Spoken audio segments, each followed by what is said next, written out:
Саламатсыңар, урматтуу кесиптештер. Көнүгүүлөрүбүздү улантабыз. Бүгүнкү көнүгүү 8-чи көнүгүү болот. Бүгүнкү көнүгүүбүздө опораны чыябыз. Алгач опородо эмнелер бар бир сыйра карап чыгабыз. Биринчи болуп бул эки отверстияны чийип чыгабыз. Андан кийинки тышкы радиустарын чыябыз бул жерде. Бул жерге эки тышкы радиустун ортосуна кайра радиус кылып туруп байлайбыз. Кийинки эмебиз болсо, бул жердеги сызыкты, параллель сызыкты бул жерге алып келебиз.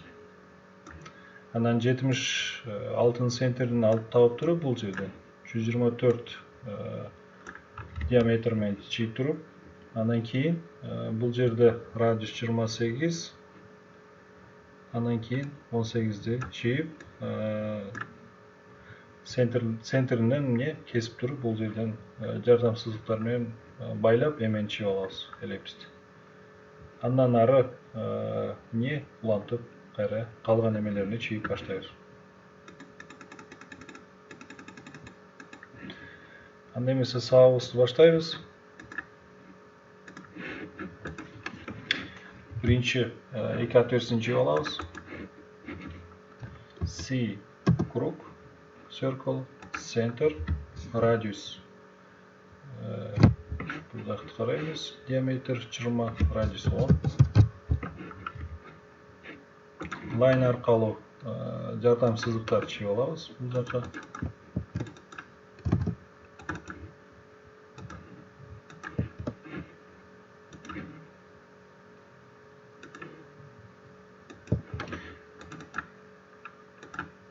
Эгер жаңы 8-чи көнүгүүнү көрүп аткан досторубуз болсо, биринчи көнүгүүдөн көргөндү кеңеш катары айтып кетебиз. Биринчи көнүгүүдө эмне? Ошол бул жакта турган PDF-ти кандай кылып автокадка түшүрүп алмай, ошол керектүү болгон страницаны. Андан кийин випорт аркылуу экранды экиге бөлмөй, жана башкаларды биринчи көнүгүүдөн улантсаңар болот. Мен бул көнүгүүдө үйрөткөн чыймалар эмес, башка чыймаларды да чийип көрсөңөр болот өзүңөр. Ушул ыкма менен автокад жалгыз PDF эмес, башка форматтарды да бул жерге түшүрүп алсаңар болот, вставить этип, инсерт кылып. Ошол кайра биринчи сабакта бир сыйра карап үйрөнүп алсаңар болот. Улантабыз. Copy, select object, базовый точка жака жылдырабыз. Так, кечирип койсоңор.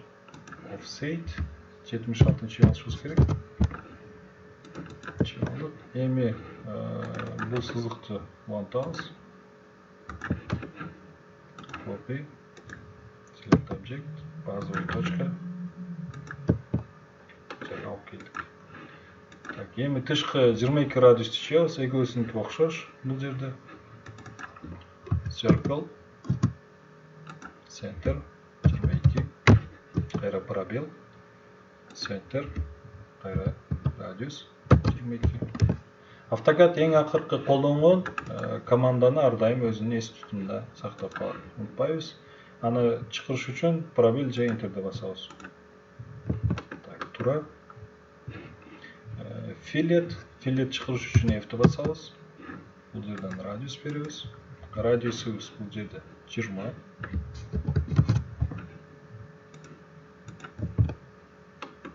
Так. Эми бул жерде чийип алыш үчүн бул круг чийип алышыбыз керек. 124 мм диаметрде болгон. Ал үчүн бул жардам сызыкты өйдөгө 50 метр аралыкта копиялап өйдөгө алып чыгабыз. Ал үчүн offset чакырыш үчүн клавиатурадан O'ну басабыз, англисинде, пробел.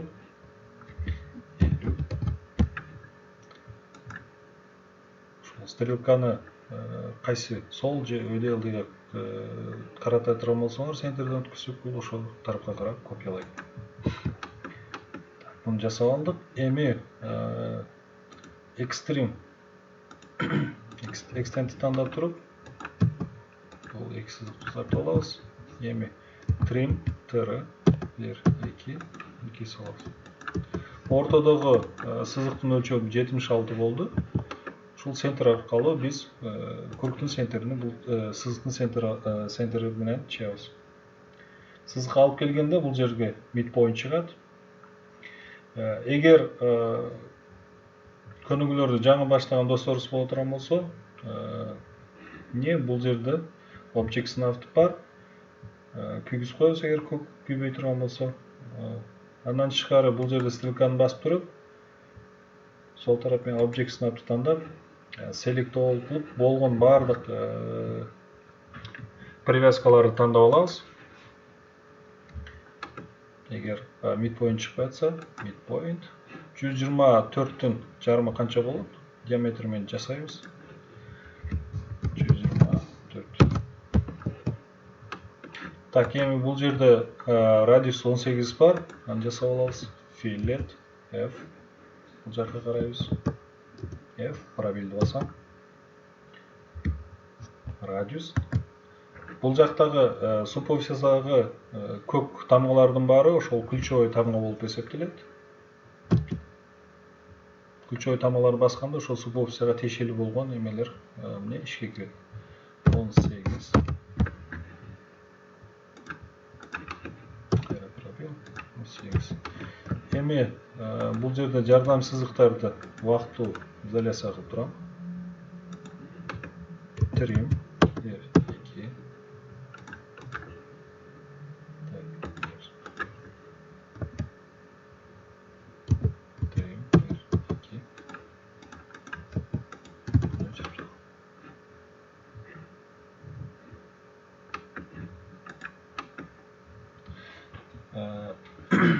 Көрүп тургандай эле эмне биздин сызыгыбыз сүрөтүбүз бир аз чимибиз бир аз бөлөкчө болуп атат.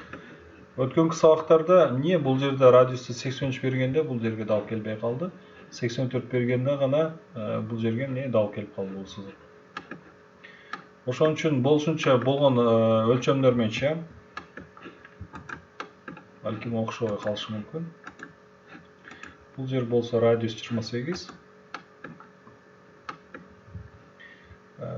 Жардам сызыктарды артка кайтарыш үчүн isolation анын оң тарабын басабыз. And object isolation. Бул жер буну чыгып алабыз. Буну чыгардан мурда 34 бул сызыкты 34 мм өйдө чыгарып алышыбыз керек. Ал үчүн клавиатурадан offset 34 enter.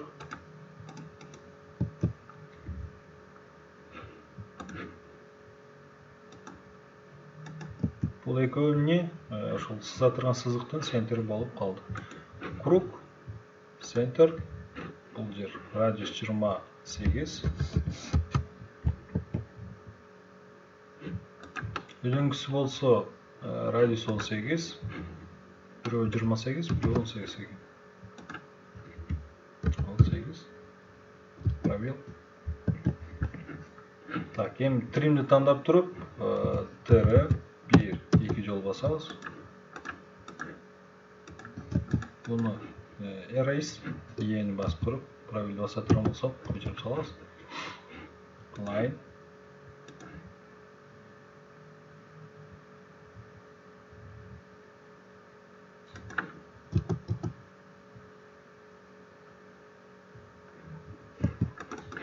Болбосо туура жол менен чыгарганга аракет кылабыз. Line. Эгер бул жерге келип карай турган болсоңор, монда тангент деген знак чыгат. Тангент чыкканга чейин эмне биз издейбиз.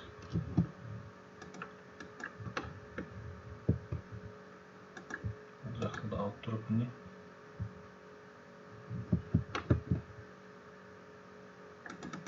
Так, негизи Ctrl Z кылабыз. Так,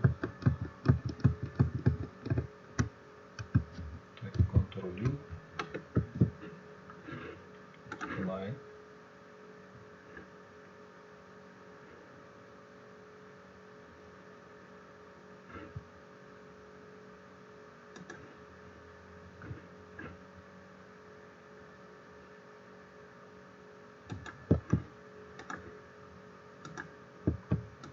Биринчиден каалаган жерге привязка кылып алабыз. Экинчиси эмне? Бул жерден кайра тангент издейбиз. Эгер табылыш кыйын боло турган болсо, бул жерден баарын clear тангентти тандап окейди басабыз. Оны япа турган болсок, бизге так тангентти таап берет. Тандайбыз mirror привязка, башка привязкалар кайра күйгүзүп алабыз бул жерден. Select oil, окей. Эми жардам сызыктарды убактылуу өчүрүп турабыз. 3, 1, 2. Керек эмес болгон сызыктарды кайрадан өчүрүп салабыз. Улантабыз. Кийинкиси болсо, бул 20 радиус 24 чийип алып туруп, эмне 45 радиус менен бул экөөнү байлап чыгабыз. Ал үчүн биз бул жер 50 болду. 50ден 110 өдөй offset менен жасап алышыбыз керек. Ошол жардам сызыкты. Offset 110 пробел.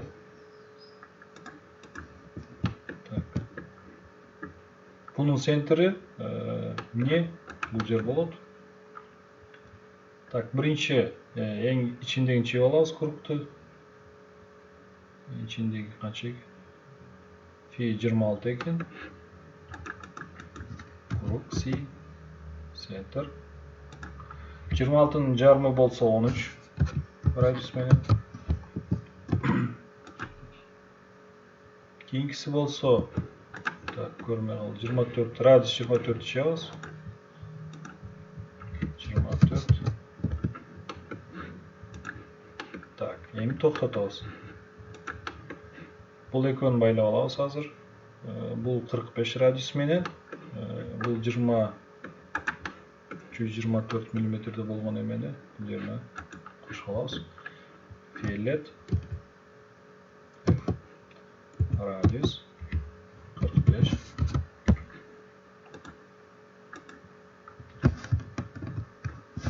Эгер тандаганда бул экөө bir тарапка тандалганда калган тарап өчүп кетип атат. Анын үчүн биз бул жерден брейкти тандайбыз. Клавиатурдан BR англисча. Биринчи точка, экинчи точка бул жерде эмне кесип алабыз бөлүп. Кайрадан F fillet радиус 45. 1 trim 1 2 өчүрүп салабызбы. Эми болсо эң тышкы радиус чыгабыз 32 дейт. Circle 32. Эми жанагы бул жерде жасаган жол менен эле калаган бир жерге коюп туруп, так, алдын ала bir тарапты таап алышыбыз керек, кийин экинчи тарапты таап алабыз. Калаган биринчи баштан калган жерди тандайбыз.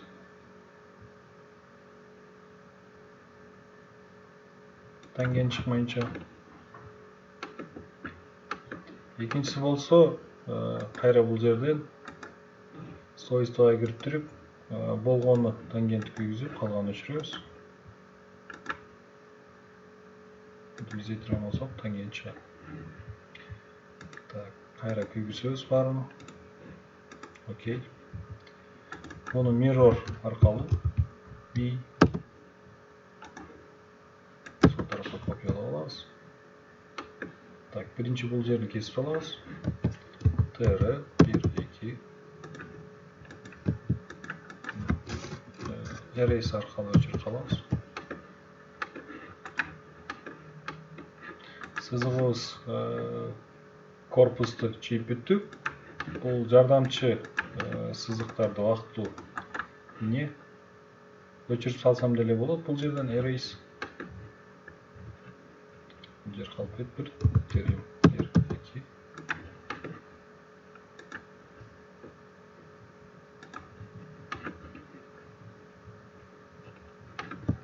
тура эмес mirror жасадык окшойт.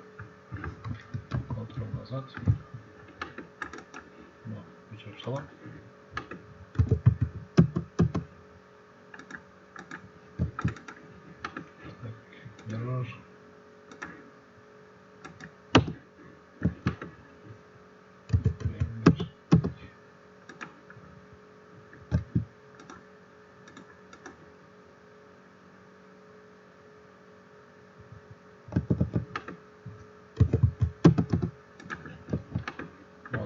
өчүрүп салабыз. Эми болсо, бул жерде штриховканы алып келебиз. Штриховка бул жерде жайгашкан. Биринчиси hatch. Hatch'тин кыскарты H. Каалаган штриховка биз үчүн боло берет. Кайра match properties тандайбыз. Биздики ушундай тандап кое турган болсо, бул свойствосу бул жерге келип калат. Эми жардамчы сызыктар чыгып алабыз. Ой сызыктарды line biraz чыгып алабыз. Так, бул баштан аяк бул жакка келет экен. Бул жердегилерди чыгып алабыз.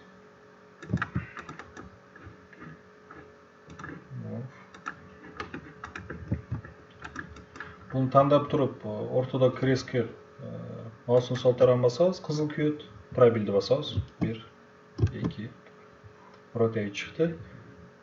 Копияны басабыз и 90 градус кылабыз. Бул сызыкты rotate 90 градус бурду. Негизги эмени копиялап бул жака алып келди ошо. Copy. Базовый точка. Copy. Center табабыз. 1,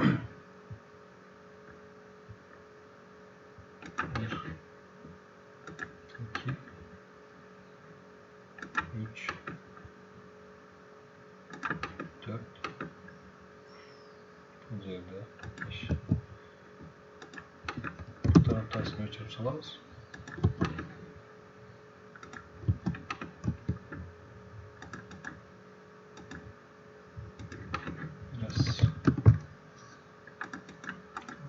Салабыз бул жака.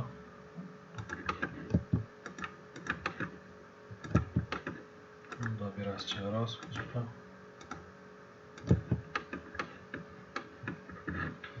Ойсо эмелерибиз да даяр болду. Match Pro Properties тандайбыз. Булардын баарын эмне? Өчүрүп салабыз.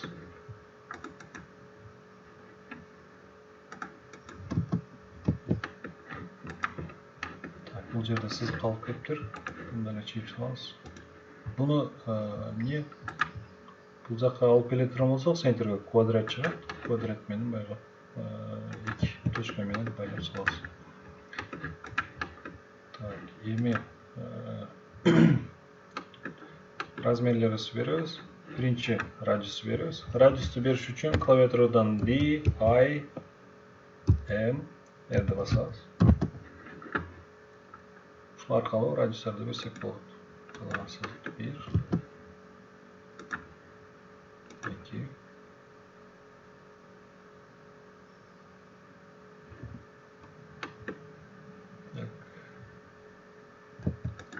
бул жакта радиус жок. D, A, M, R 24. Бул 45. Бул 18.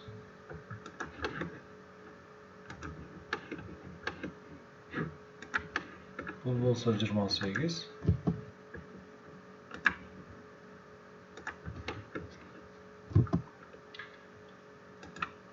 Бул болсо 20. Бул 22. Так, башка бул жерде 18.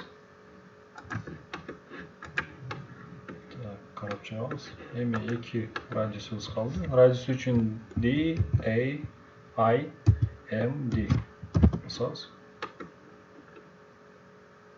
Радиус 1. Диаметр кечирип койсоңор. Бул жерде башка диаметр калды 124. Бул жердеги 26.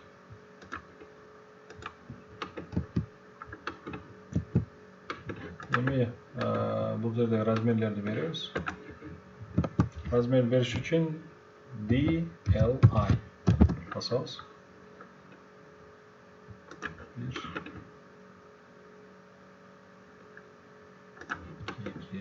жаққа алып келем. Анан бул жерде set менен иштей турганы бар. Dimco деп жазабыз. D-I-M-C-O.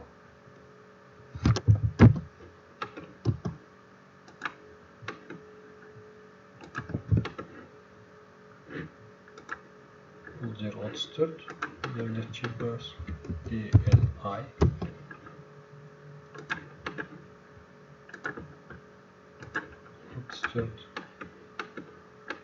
Эң ылдыйда болсо 76 DLI. AutoCAD'тын версиясына жараша кээ бир учурларда горячий клавиатуралар, бул азыр кыска аттар, кээ бир тамгалары бир аз бөлөкчө болуп калышы мүмкүн. Аны текшерип көрөсүңөр. Так, эми кайра Mesh Pro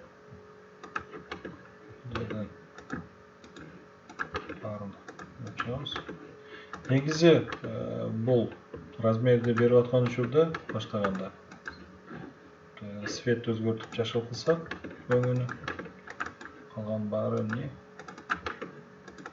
жашыл болуп калат. Муну өчүрүп салам.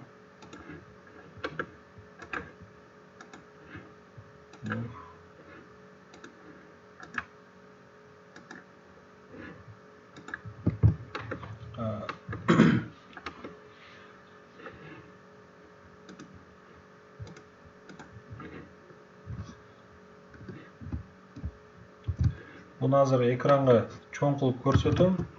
Эгер мен унутуп калган же чыйбай калган жерим болсо, бул жактан текшерип туруп кайрадан жасап аласыңар.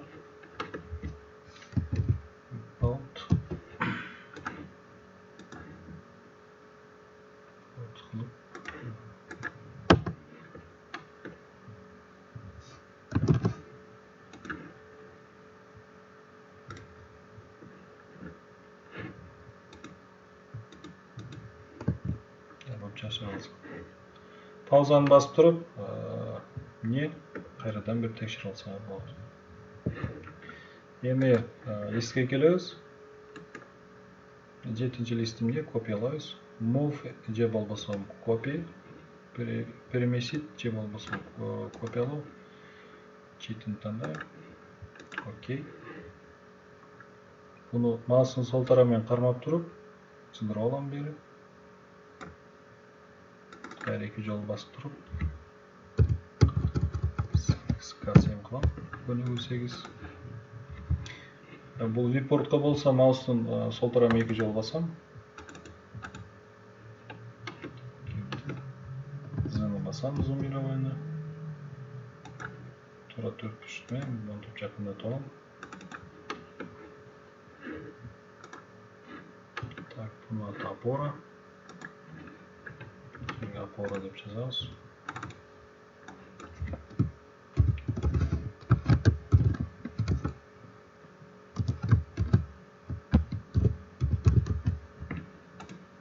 Көнүгүү болсо 8-нчи көнүгүү. Көңүл бурганыңар үчүн рахмат.